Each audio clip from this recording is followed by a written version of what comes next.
वो इसी तरीके के गोदाम का इस्तेमाल करता था जहां पर पुलिस का फुटफॉल बेहद कम हो, लोगों की भीड़ ज्यादा हो ताकि किसी को शक ना हो। साथ ही जो यूके में बैठा वीरेंद्र बसोहा है, तुषार उससे लगातार संपर्क में रहता था। वीरेंद्र बसोहा ही बताता था कि किसको कितनी मात्रा में जो ड्रग्स है वो दिया जाना है। तो कहीं ना कहीं लैटिन अमेरिका का जो ड्रग सिंडिकेट है उसका एक बड़ा प्लेयर तुषार दिल्ली में था और दिल्ली से ही ये जो ड्रग्स है देश के दूसरे राज्यों में सप्लाई जो है वो साफ तौर पर की जाती थी। 7 लोगों को अभी तक गिरफ्तार किया गया है। तुषार उसमें सबसे बड़ा की प्लेयर है, बाकी लोगों के साथ वो कोऑर्डिनेट करता था और पूछताछ में काफी चीजें बता रहा है। और उसी पूछताछ के आधार पर स्पेशल सेल की टीम दिल्ली समेत एनसीआर और यूपी के कुछ इलाकों में लगातार छापेमारी कर रही है। कल जिस अखलाक को गिरफ्तार किया गया वो उसको यूपी से गिरफ्तार किया गया था, उसकी निशानदेही पे दिल्ली के रमेश नगर में रेड की गई और 2000 करोड़ की जो ड्रग्स है वो इस पूरे मामले में बरामद कर ली गई है। लेकिन स्पेशल सेल का साफ तौर पर कहना है कि तुषार का ये सबसे बड़ा कंसाइनमेंट था जिसमें उसने 5600 करोड़ की ड्रग्स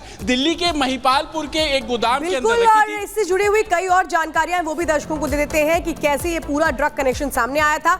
10 अक्टूबर 2024 को रमेश नगर इलाके से 204 किलो कोकीन बरामद की गई थी। यही सिलसिला आगे बढ़ा था। 2000 करोड़ रुपए की कीमत थी।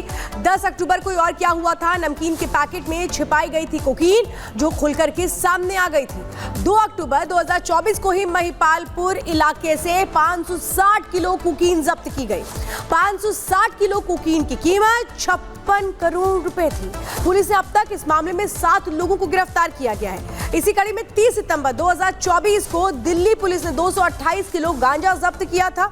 228 किलो गांजे की कीमत 1.14 करोड़ बताई जा रही थी और इस कर्टेल में 2 सप्लायर्स को भी गिरफ्तार किया गया था। 27 जुलाई 2024 को दिल्ली एयरपोर्ट पर 6 किलो कोकीन जब्त की गई। 6 किलो कोकीन की कीमत 12 करोड़। जर्मनी के एक नागरिक को इस मामले में गिरफ्तार किया गया था। तो ये पूरी चेन थी जिसमें अभी पूरे तार विदेशों से निकलते हुए सामने आ रहे हैं। अगली खबर के लिए रुक करेंगे सृष्टि का।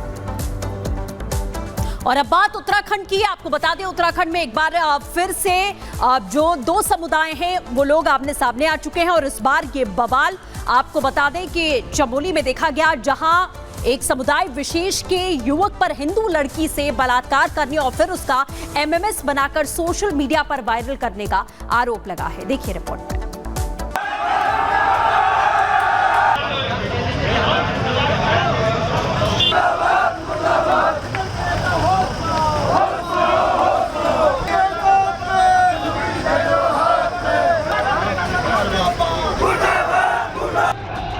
उत्तराखंड का चमोली पिछले कुछ घंटों से विरोध की आग में सुलग रहा है।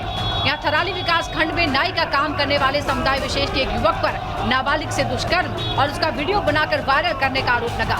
मामला सामने आते ही पुलिस ने आरोपी युवक दिलबर खान को गिरफ्तार करके जेल भेज दिया। लेकिन हिंदू बेटी के साथ हुई इस घिनौनी वारदात के बाद चमोली के हिंदू बुरी तरह भड़क गए। चमोली के थराली में हिंदू संगठन और स्थानीय लोग जोरदार प्रदर्शन कर रहे हैं।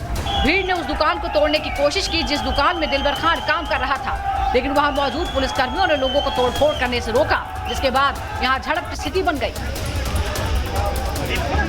पुलिस ने प्रदर्शनकारियों को कानून हाथ में न लेने के लिए कहा, लेकिन जिस तरह से हिंदू बेटी के साथ दिलबर खान ने रेप किया और फिर उसका एमएमएस बनाया, उससे लोग बुरी तरह भड़के हैं और पुलिस के खिलाफ जमकर प्रदर्शन कर रहे हैं। तो वहीं पीड़िता ने भी पुलिस को तहरीर देकर दिलबर खान के खिलाफ कार्रवाई की मांग की है और न्याय की गुहार लगाई है। पीड़िता ने पुलिस को बताया कि आरोपी दिलबर खान ने इंस्टाग्राम पर बहला फुसलाकर उससे दोस्ती की, फिर मोबाइल नंबर लेकर उसके साथ गलत बात करने लगा। पीड़िता ने पुलिस को बताया कि मिलने के बहाने दिलबर ने उसे थराली बुलाया था और यहीं पर पानी में नशीला पदार्थ मिलाकर उसे बेहोश किया और बेहोश करने के बाद उसके साथ दुष्कर्म किया। इसी दौरान आरोपी दिलबर ने उसका वीडियो बना लिया और आए दिन वीडियो वायरल करने की धमकी देकर उसे ब्लैकमेल करने लगा। पीड़िता की शिकायत पर पुलिस ने आरोपी युवक को गिरफ्तार कर लिया, जिसके बाद उसे 14 दिन की न्यायिक हिरासत में भेजा गया है। लेकिन इस घटना के बाद चमोली में तनाव बना हुआ है। एक नाबालिग लड़की के फादर के द्वारा एक कंप्लेंट दी गई जिसमें उनके द्वारा कहा गया कि उनकी बेटी के साथ एक एक्यूज जो है उन्होंने बलात्कार किया और वीडियो बना के आगे उन्हें डराया धमकाया। उसके आधार पर जो भी सुसंगत धाराएं थी उसमें मुकदमा पंजीकृत हुआ। विवेचना आगे करते हुए जो एक्यूज था दिलबर खान, उसे थाना थराली की पुलिस द्वारा जो है अरेस्ट करके जेल भेज दिया गया है।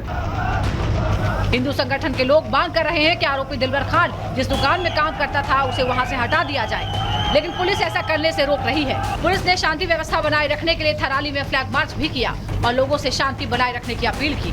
लेकिन स्थानीय लोग आरोप लगा रहे हैं कि हिंदुओं की बहन बेटियों को प्लान के तहत टारगेट किया जा रहा है, इसलिए वो चुप नहीं बैठेंगे। Bureau report, Republic Bharat. और आगे बढ़ते हुए अब बात महाराष्ट्र के पुणे की करेंगे, जहां हिट एंड रन का मामला सामने आया। कुछ तस्वीरें भी आपको दिखाएंगे किस तरीके से एक ऑडी कार बाइक सवार को रौंद देती है और कई दूर तक घसीटती भी दिखाई देती है। ये तस्वीरें आप देख रहे हैं, महाराष्ट्र के पुणे का मामला है। सनसनीखेज वीडियो सामने आया। एक महंगी कार ने बाइक सवार को रौंदा। कोरेगांव इलाके का मामला है, जहां देर रात एक कार सवार फूड डिलीवरी बॉय को बीच सड़क पर जोरदार टक्कर मारता है। हादसे में घायल डिलीवरी बॉय की मौत हो गई है। हादसे की तस्वीरें सीसीटीवी में कैद हुई हैं और सीसीटीवी के आधार पर ही पुलिस आरोपी की तलाश में जुटी है। ये तस्वीरें आप देख रहे हैं, फूड डिलीवरी बॉय की भी तस्वीर आपको दिखा रहे हैं, जो अपना काम करने जा रहा था और इस दौरान उसको टक्कर मार दी जाती है।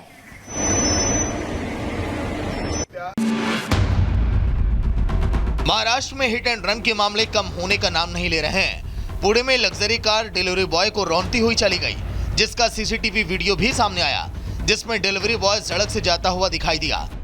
इसी बीच पीछे से आ रही तेज रफ्तार ऑडी कार ने उसे जोरदार टक्कर मार दी। ऑडी कार मालिक ने कार रोकने की बजाय उसे कुचलता हुआ चला गया। वहां मौजूद लोगों ने आनंद फानन में बाइक सवार को हॉस्पिटल में एडमिट कराया, जहां इलाज के दौरान डिलीवरी बॉय की मौत हो गई। घटना की जानकारी मिलने के बाद पुलिस पहुंच गई, जिसके बाद सीसीटीवी फुटेज के आधार पर अब आरोपी की तलाश अब तेज की गई। सीसीटीवी फुटेज के आधार पर पुलिस ने आरोपी को पकड़ लिया है। उसकी पहचान आयुष दयाल के रूप में की गई। बताया गया कि ऑडी मालिक के एक प्राइवेट कंपनी में बड़ा अधिकारी है। पुलिस ने उसे घर से गिरफ्तार कर लिया। शुरुआती जांच में पता चला कि आरोपी ने शराब पी रखी थी। फिलहाल पुलिस ने केस दर्ज कर जांच अब शुरू कर दी। Bureau report, Republic Bharat. तो नवरात्र चल रहे हैं, आज दुर्गा नवमी है। नवमी के मौके पर उत्तर प्रदेश के मुख्यमंत्री योगी आदित्यनाथ ने कन्या पूजन किया। वो तस्वीरें सामने आई, देखिए किस तरीके से छोटी छोटी कन्याओं के पैरों को सबसे पहले धुलते हुए, उसके बाद पूजा अर्चना की गई, उनकी आरती की गई, उन्हें प्रसाद दिया गया। ये तस्वीरें सामने आई और इसी के साथ उपहार भी दिया गया। कन्या पूजन की जो तस्वीरें हैं, ये हम हर साल देखते हैं। योगी आदित्यनाथ जो इस मौके पर कन्याओं को उपहार देते हैं। कन्या जो माँ का रूप मानी जाती हैं, उनकी पूजन अर्चन, ये देखिए किस तरह से आरती की गई। और सबसे पहले ये कहा जाता है, जिस तरह से हम देवी माँ के चरणों को साफ करते हैं, उसी तरह से कन्या पूजन में भी यही विधि विधान है, जिसको पूरा करते हुए नजर आए योगी आदित्यनाथ।